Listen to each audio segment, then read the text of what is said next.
Pernah nggak sih kamu ngerasa uang 100.000 sekarang tuh kayak air, baru buat belanja dikit barangnya nih, kok udah habis. Padahal kamu tuh udah nggak jalan-jalan yang aneh-aneh, belanja juga nggak impulsif, tapi tetep aja cepet habis. Dan akhirnya kamu mulai mikir nih, apa hidupku salah ya? Apa gaya hidupku boros ya? Atau emang dunia aja yang makin gila, men?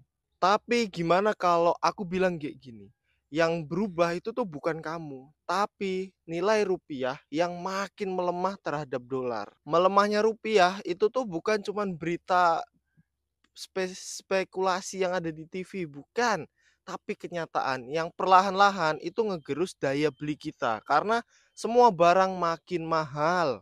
Dan sayangnya yang pertama ngerasain itu tuh kita sebagai rakyat kecil atau pedagang UMKM atau ya warga sipil lah yang langsung ngerasain bedanya kayak gimana. Semua kebutuhan barang makin mahal, kamu beli apalagi barang elektronik ya sekarang harganya yang lebih serem lagi ya, orang kaya mereka tuh udah nyiapin pelindungnya, sedangkan kita masih sibuk cari diskon 3.3, promo dan lain sebagainya.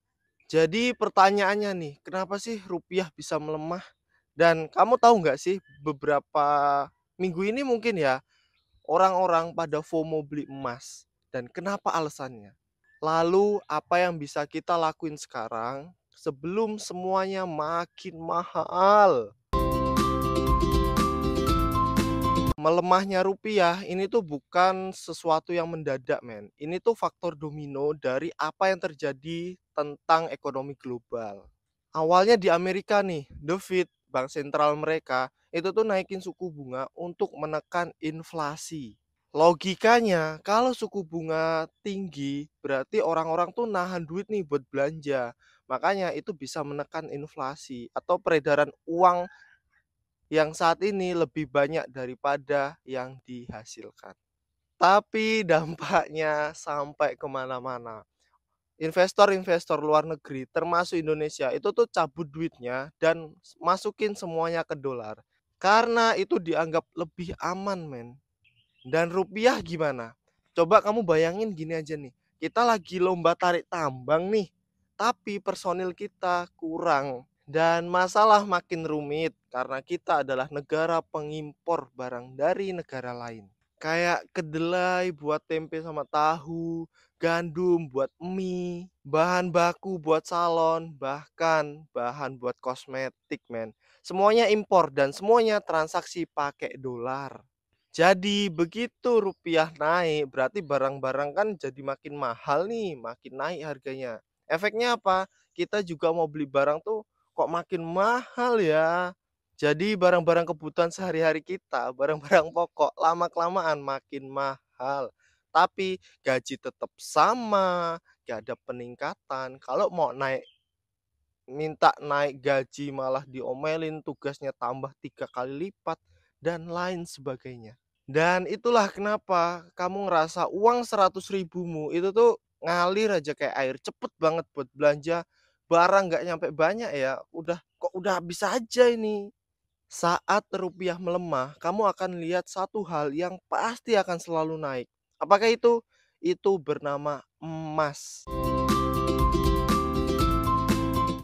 Kenapa? Karena emas dianggap itu sebagai safe haven. Jadi tempat orang untuk berlindung ketika situasi ekonomi lagi nggak jelas, Emas itu nggak bisa dicetak seenaknya. Beda sama uang yang bisa di-print doang tergantung printernya dari bank sentral masing-masing. Dan karena itu emas tuh cenderung lebih stabil harganya dari zaman kakek nenek kita. Dan identik atau mirip sama sesuatu nggak? Yang nilainya, atau jumlahnya sama, nggak bisa di-print, nggak bisa diperbanyak. Komen di bawah ya, komen di bawah, mirip apa emas itu? Yang menarik bukan cuman orang kaya sekarang yang lari ke emas, bahkan masyarakat kecil sekarang udah lari ke emas untuk ngejaga aset mereka. Mereka beli logam mulia kayak emas, mereka bisa mulai dari cicil atau lewat yang digital lah, emas digital. Emas sekarang itu tuh bukan cuman sekedar perhiasan, tapi simbol rasa takut kita. takut akan duit kita yang makin nggak berharga, takut akan masa depan yang makin nggak jelas. Dan ini bukan paranoid, bukan, ini tuh insting bertahan hidup. Sekarang coba kamu bayangin, kamu penjual nasi goreng, minyak naik, beras naik, telur juga naik, tapi pelanggan kamu bayar masih dengan harga yang sama. Bahkan ada beberapa yang, "Mas, beli 10.000 aja." Kamu tuh nggak bisa sembarangan naikin harga, takutnya nanti pelangganmu malah kabur. Tapi kalau kamu nggak naikin harga karena semuanya ikut naik, ya bisa-bisa malah kamu sendiri yang bangkrut. Gimana, pusing nggak?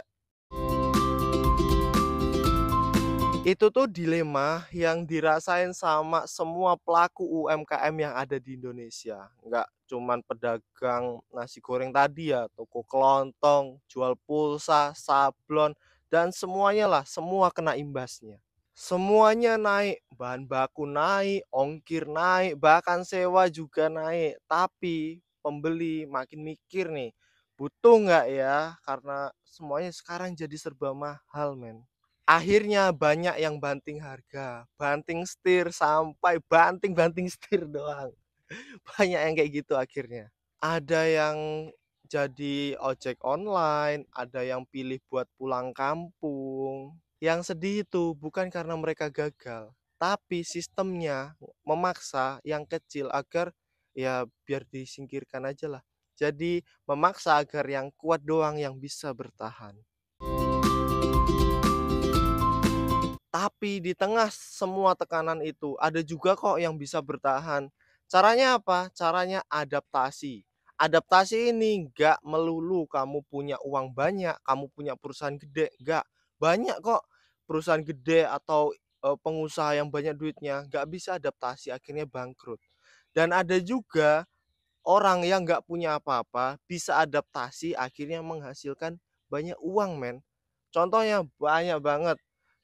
Contoh kecil aja ya, eee, afiliator, modal apa? Modal beli barang di awal, handphone, paket internet, udah. Kamu tahu video, aduh Mbah siapa ya, aku lupa siapa namanya, Mbah di TikTok terkenal banget. Jujur men, dia rekam apa adanya, pakai handphone apa adanya, dia mulai dari barang sehari-hari, rinso, sabun, dan lain sebagainya. Dia nggak mikirin tentang estetik, kiri ke kanan, kejernihan layar, suara harus jelas banget, nggak. Dia memanfaatkan semua platform dengan baik. Terus apalagi link ID. Kamu bisa jual semua kebutuhan yang dibutuhin masyarakat di situs itu. Contohnya apa? Contohnya aku ngebuat daily tracker yang bisa kamu gunain buat kamu yang ngerasa hidupmu nggak konsisten, ngerasa hidupmu gitu-gitu aja, nggak ketata, bingung mau ngapain. Kamu, apa ya, ngerasa lama-lama kok stres, depresi, dan lain sebagainya, kamu perlu harimu ditata setiap harinya. 1 bulan, 1 tahun. Dan aku nyiapin tools itu di deskripsi. Kamu cek aja, tinggal ambil aja kok. Semuanya bisa kamu manfaatin, tergantung kamu bisa adaptasi atau enggak. Contoh lagi nih, paling simple, pedagang kaki lima sekarang tuh udah banyak yang pakai kris, men. Jadi pembayarannya bisa pakai Dana, GoPay, OVO, BCA, dan lain sebagainya. Tinggal scan doang. Itu ngemudahin pembeli agar beli tempatmu tanpa harus mikirin uang kembaliannya sobek, kembaliannya receh 100-200 perak, dan lebih hemat, lebih cepat, lebih efisien. Ada juga yang nyimpen uang tabungannya dalam bentuk stablecoin kayak USDT. Kenapa? Karena dianggap itu lebih mudah dan lebih stabil harganya. Karena USDT itu tuh menggunakan harga dolar sebagai acuan. Beberapa pedagang bahkan udah mulai ngerti men cara ngelindungin aset mereka. Caranya gimana? Salah satu cara yang mereka gunain itu tuh beli logam mulia atau emas tiap punya uang. Atau simpen sebagian dana dalam bentuk dolar digital. Di tengah krisis kayak gini, yang paling bisa bertahan itu tuh bukan mereka yang punya modal gede, punya perusahaan besar, belum tentu. Tapi siapapun mereka yang bisa adaptasi dengan keadaan. Kita sebagai rakyat kecil terutama, apalagi pemuda-pemudi yang ada di desa, yang tinggal di desa kayak aku, kita nggak bisa ngelawan sistem men, kalau kita sendirian. Tapi kita bisa memanfaatkan celah yang ada, biar dapat keuntungan ke diri kita masing-masing. Melemahnya rupiah ini tuh cuman gejala men, yang bermasalah sebenarnya itu tuh sistem keuangan kita yang udah usang lah. Kita pakai uang rupiah yang nilainya bisa dicetak seenaknya sama bank sentral kita. Yang nilainya tergantung segelintir orang yang ikut rapat di salah satu ruangan doang. Makanya men, kalau kamu tahu sekarang tuh muncul alternatif lain. Ada Bitcoin, ada stablecoin, ada CBDC. Kalau kamu pengen tahu penjelasan lengkapnya, tonton videoku sebelum ini. Udah aku jelasin di situ di judul uang digital. Ketiga jenis ini muncul itu tuh karena orang udah ngerasa nggak bisa percaya lagi sama uang tradisional atau fiat. Tapi pertanyaannya ya, apakah kamu udah siap? Atau kamu mau nunggu dulu nih harga telur 2 butir harganya 20.000 kayak yang terjadi di Zimbabwe. Ini bukan tentang kamu jadi ahli AI, ahli keuangan, crypto expert, bukan. Tapi tentang kamu ngerti arah anginnya gimana.